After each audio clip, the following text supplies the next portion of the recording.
কোন যুক্তিতে মোস্তাফিজকে মানা করা হচ্ছে, যে যুক্তিতে মানা করা হচ্ছে সেই যুক্তিটা তো আসলে আমরা কোনোভাবেই গ্রহণ করতে পারি না।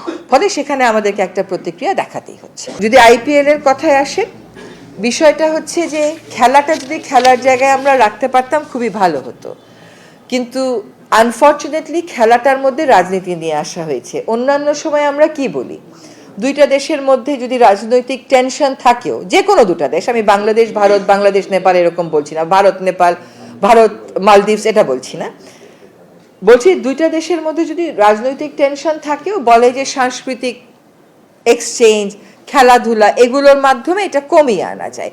এখানে দেখা গেল সম্পূর্ণ উল্টো কাজটা করা হয়েছে।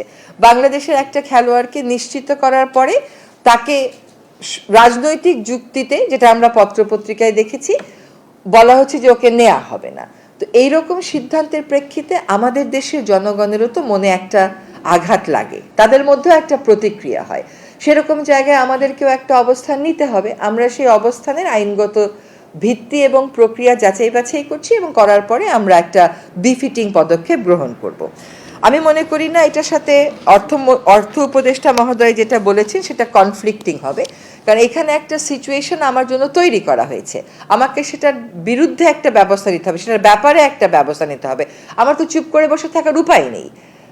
কোন যুক্তিতে মোস্তাফিজকে মানা করা হচ্ছে?